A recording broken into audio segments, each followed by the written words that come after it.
தாமிரபரணி ஆற்றில் மழைக்காலங்களில் வெள்ளம் ஏற்பட்டு தண்ணீர் வீணாக கடலுக்கு செல்வதை தடுக்கும் பொருட்டு புதிய நீர்வழி பாதையை அமைக்க வேண்டும் என இயேசு விடுவிக்கிறார் ஊழியங்களின் ஸ்தாபகர் சகோதரர் மோகன் சி லாசரர் அரசுக்கு கோரிக்கை வைத்துள்ளார்.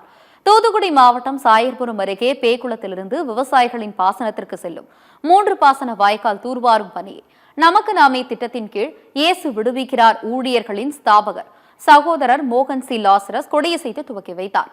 பின்னர் பேசிய அவர், விவசாயிகள் ஆசிர்வாதமாக இருந்தால் தேசம் ஆசிர்வாதமாக இருக்கும் என்றும், தாமிரபரணி நதியின் மூலம் தென்காசி, நெல்லை, தூத்துக்குடி ஆகிய மாவட்டங்களை சேர்ந்த மக்கள் விவசாயிகள் பயன்பெற்று வருகின்றனர் எனவும் கூறினார்.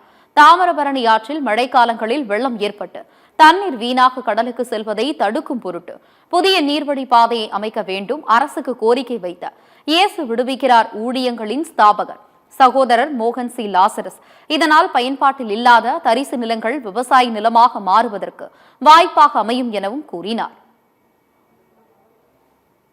ஆயிரக்கணக்கான விவசாயிகள் ஒன்றிணைந்து நல்ல ஒரு அமைப்பை ஏற்படுத்தி அதற்கு முக்கியமான தலைவர்களை நியமித்து அழகாக செயல்பட்டு வருகிறதை பார்த்து எனக்கு ரொம்ப ஆச்சரியம். அங்கே ஒற்றுமையா இருந்து எந்த மத வேறுபாடும் பார்க்கறதில்லை, ஜாதி வேறுபாடு பார்க்கறதில்லை, நிலங்கள் வைத்திருக்கிற எல்லாருமே ஒன்றிணைந்து ஒரு குடும்பமாக செயல்பட்டு வருகிறார்கள். அதனால் இந்த பகுதியில் விவசாயிகளுக்கு தேவையான பல காரியத்தை அவங்களே செய்து கொள்றாங்க. ஆனால் அதையும் தாண்டி நிறைய வயல் நிலங்கள் இருக்கிறது. அவங்களுக்கு முடிந்த ஒரு சின்ன உதவி செய்வதற்கு நான் இங்கே வந்தேன். இயேசுடைய ஊழியத்தின் மூலம் உதவி செய்ய அவங்க செய்கிற காரியத்தை பார்த்து எனக்கு ரொம்ப ஆச்சரியமா மன மகிழ்ச்சியமா இருந்தது. விவசாயிகள் ஆசீர்வாதமா இருந்தாதான் ஒரு தேசம் ஆசீர்வாதமா இருக்கும். தமிழ்நாட்டில் நிறைய விளைநிலங்கள் இருக்கிறது. முக்கியமாக இந்த தாமிரபரணி ஒரு வற்றாத ஜீவ நதி. தென்காசி, திருநெல்வேலி, தூத்துக்குடி இந்த மாவட்டத்தின் வழியாய் பாய்கிற, தமிழ்நாட்டிலேயே அது உற்பத்தி ஆகி தமிழ்நாட்டிலேயே கடல்ல கலக்கிற ஒரு அற்புதமான ஒரு நதி. இது தமிழ்நாட்டுக்கு ஆண்டவர் கொடுத்திருக்கிற மிகப்பெரிய ஆசீர்வாதம். மழை காலத்துல பெரிய வெள்ளங்கள் ஏற்பட்டு தண்ணீர் ஏராளமாய் வீணாகிறது. அரசாங்கம் இப்ப புதிய திட்டங்களை அறிவித்திருக்கிறாங்க.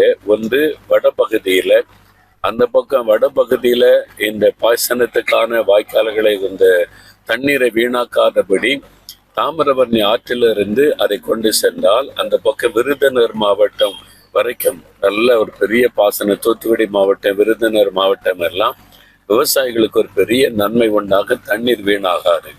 தென்பகுதியில் எடுத்துக்கொண்டா இந்த பக்கத்துல சாத்தான்குள பகுதியில அந்த பகுதியில ஒரு பெரிய பாசனம் உண்டாகும். அங்கெல்லாம் நிறைய நிலங்கள் நீர்ப்பாசனம் இல்லாதபடி வறண்டு கிடக்கிறது. இந்த தண்ணீரை பயன்படுத்தும்படியான திட்டங்களை அரசாங்கம் வகுத்திருக்கிறது.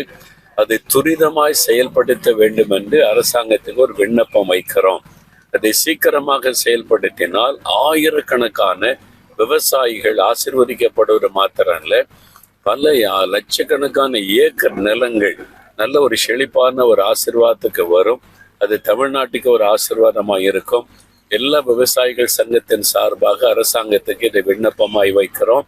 அதனால தாமிரபரணி தண்ணீர் எது வீணாகாதபடி அதை சரியா பயன்படுத்த அந்த திட்டங்களை துரிதமாய் நிறைவேற்ற நாங்கள் வேண்டுகோள் வைக்கிறோம்.